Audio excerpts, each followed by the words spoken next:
Good morning students, today we are diving deep into one of history's most fascinating periods, the Elizabethan period. This era was so remarkable that it's often called England's Golden Age. The period is from 1558 to 1603 and was the time of peace, prosperity and cultural achievement. It all happened because of the courage the Queen Elizabeth had. So before 1558, England was in turmoil. The country had been into religious conflicts during the reigns of Edward VI and Mary I. Yes, those are the brothers and sisters of Elizabeth.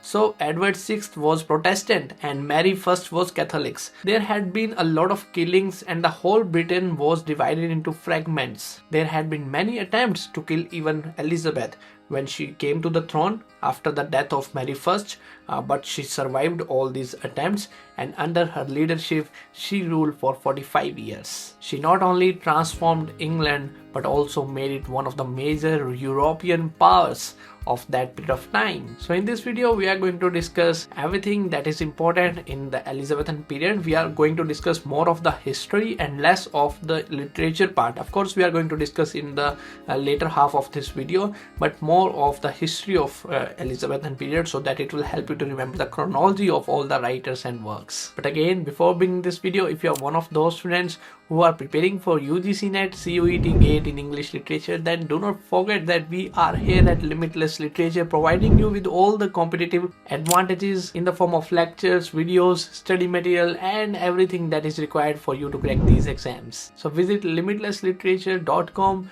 to join our courses so that I can also guide you on one-on-one sessions. Now without any further ado, let's begin with this video. So we will start with Tudor dynasty because it's important to understand the kings and queens of England. So Tudor was the surname of the family starting with Henry Tudor VII, who was Elizabeth's grandfather, Henry VIII, Elizabeth's father, then Edward VI, Elizabeth's half-brother, then Mary I, Elizabeth's half-sister. And at last we have Elizabeth, who never married or had any children. So Henry VIII wanted a boy as a child, so he kept on marrying until he get a boy from his wives. So he had been married 6 times and Elizabeth was born in 1553 to Henry VIII and Anne Boleyn. Now the Church of Rome says that it's illegal to get married again and again and to give divorces. So Henry VIII separated himself from Church of Rome and established his own church called Anglican Church. That means Church of England. So now this Church of England had their own rules and regulations as established by Henry VIII. So that's how he was being able to marry 6 times. He had 6 wives. So he made a lot of wives executed because he could marry some other woman, so he used to execute the older wife and then he gets on to marry a new one. So when Elizabeth was 3 years old, Henry VIII executed Anne Boleyn, and now Elizabeth was declared as illegitimate child after her mother's death. As Elizabeth grew up after the death of Henry VIII, there were 3 contenders as we discussed: Edward, Mary and Elizabeth. After the death of Edward and Mary, they both died young. Okay, so Elizabeth became the Queen of England at the age of 25 in 1558, and here are some of her achievements that she brought to England, she brought to Britain in her 45 years of rule. Okay, so she made a religious compromise between Catholics and Protestants. Religious settlement was happened after her 1 year of rule in 1559. She encouraged trade and commerce, established East India Company, created wealth through maritime trade, defeated Spanish Armada in 1588. She built strong navy and established England as naval power. She also protected English trading interests. So these are the aspects that we could see through the economical perspective. Okay, she also contributed a lot in the field of education. For example, she fostered arts and literature, encouraged education, promoted English language and culture. She is called the last Tudor of Tudor dynasty because she never married. She used to say that she is married to England, she is married to her country, and that's why she would never marry again, never marry someone else rather than England, that her country. So after her death, the Tudor dynasty ended. So after her death, King James I came to throne in 1603. He was from Scotland and he was from Stuart dynasty. So during her reign, we have seen major developments in English literature. For example, it was in 1574 that Queen Elizabeth gave royal permit to Lord Leicester's actors, and in the same year she legitimated acting as a profession. You see, she came to throne in 1558 and then she permitted acting as a career in 1574. The royal permit she gave to Lord Leicester. So for 17 years, actors used to play on streets. They don't have any values.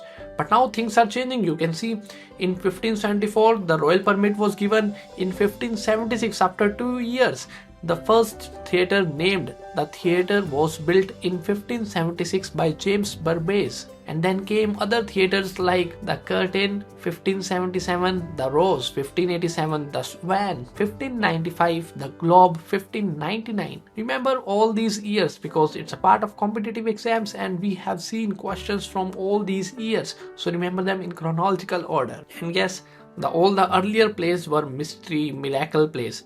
Okay, mystery and miracle were religious plays. It was used to perform on the streets. But after the opening of theaters, more professional everyday life plays have started to come, like more professional drama, short entertainment pieces.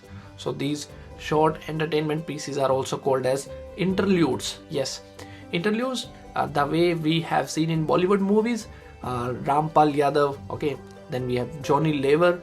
Okay, all these small characters used to come. Rajpal Yadav, okay, what he used to do is he does some acting, he does some comedy. So these are the short entertainment pieces and that are known as interludes. And all that started happening because of the major playwrights, and among them were Christopher Marlowe and William Shakespeare.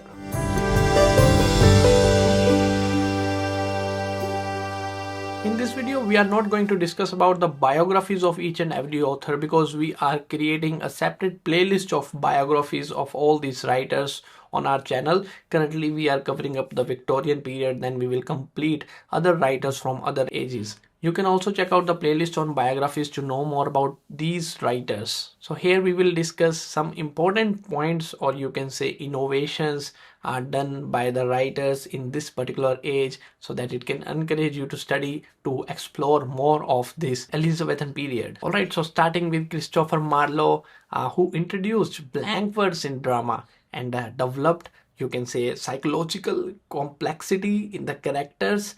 We can see in the Dr. Faustus, his major work, where we see that Dr. Faustus had the desire for knowledge and power, his pride, his fear of getting tortured by Mephistopheles. So all that we can see here. He used soliloquy, yes, to soliloquies, monologues to express the psychological confusions. The same we can see in the works of William Shakespeare. Hamlet, there is a long monologue, there is a soliloquy by Hamlet, which shows the complexity of human personality. Okay, so Hamlet, Shakespeare also used to borrow a lot of things from other writers, from other contemporaries. For example, Thomas Kyd's Spanish tragedy taken by Shakespeare to write Hamlet. The same way we have these dramatists who use the techniques like monologues to achieve that dramatic effect. Christopher Marlowe died at the age of 29 in some fight. He was stabbed with a knife. People say that if he could have lived till the age of Shakespeare, he could have overpassed Shakespeare in his talents. As we know, the father of English drama, William Shakespeare, wrote 37 plays, more than anyone can write in their lifetime. All the plays of Shakespeare were carefully written, were carefully crafted. He lived only for 52 years, and in these 52 years of his life, he wrote 37 plays. That's unbelievable. You see, people even say that Shakespeare did not exist. How could someone can write so great plays in just 52 years of his span? 37 plays. And all these 37 plays have some innovations, innovating some different techniques, words, genres, characters, so much so that it becomes difficult for someone to read all these 37 plays to his lifetime. Even a lot of teachers are very much afraid to read Shakespeare because it's very complex, and again, it has a lot of beauty in it. Moreover, he wrote 154 sonnet, and there also he went on to innovate a lot of things. For example, a new rhyme scheme.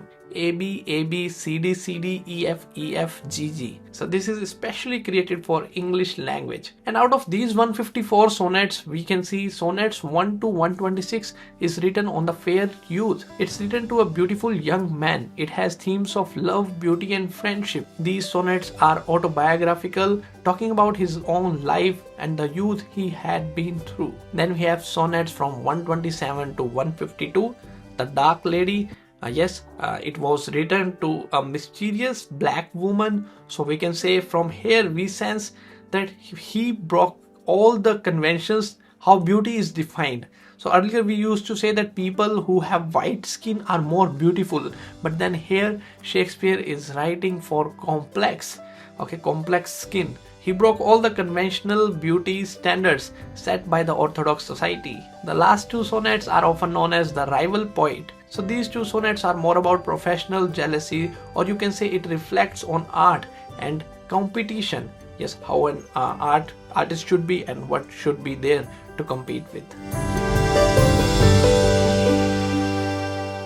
So when we talk about the poets, we must begin with Edmund Spenser, often called as the poet's poet. Edmund Spenser wrote The Fairy Queen, a masterpiece that celebrated Queen Elizabeth and English virtues. Then he has also written complex Spenserian stanza, how the language can achieve the new heights. Okay, so that's the beauty of English Spenserian stanza that he invented. His other works like The Shepherd's Calendar and his love sonnets Amoreti established him the first great national poet after Geoffrey Chaucer.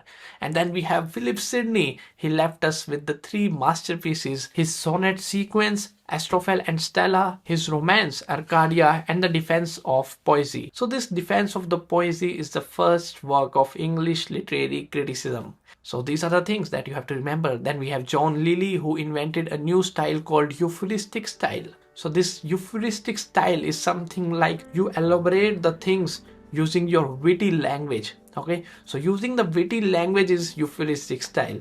Then we have Thomas Kidd, who has written Spanish tragedy. We have discussed how Shakespeare used to borrow the material from Spanish tragedy to write Hamlet. Then we have Ben Jonson, who used to write comedies. He was also a good friend of William Shakespeare. So these writers didn't work in isolation. They borrowed from each other. They had competition with each other. They together all created something entirely new. And they took classical forms from Greece, from Rome, and reshaped it to use for English people. Yes, so all that happened because of the support given by Queen Elizabeth. That's why the Elizabethan period is also called as the Golden Age, the most peaceful era of that time. Although there were a lot of problems in her rule from 1558 to 1603, for example, poverty was there, poverty was in villages, and the pandemic was there, the beginning of colonialism started happening. We can see the beginning of slavery, like the people started making African black people as their slaves. So racism started happening from here. All these things started happening over there. So people of England also now had big boats. They can find new countries. In fact, you can see Vasco da Gama also found our India when he first came to India in 1498, long before Queen Elizabeth. So even before Elizabethan period, people started searching new countries. They started finding new countries through oceans, and all that led to colonialism. And this colonialism proved to be a horrendous act on humanity. The countries like India, Australia, America, Canada, South Africa, they colonized us for many centuries. But then again, here we are discussing about English language, and this English language was a period of Queen Elizabeth, which flourished, which helped English language to grow and spread it across the world. Okay, so everything has merits and demerits, and we all have to remember all these things as we are preparing for UGC NET English Literature examination. Okay, so please make sure that you make the notes of all these points, and do let me know in the comment section below if you want me to continue this series on British literature. I will see you soon in the next video. Please do not forget to join Limitless Literature courses so that I can also help you and guide you in all these things to help you crack these examinations. I will see you soon in the next video. That's it for this. Thank you.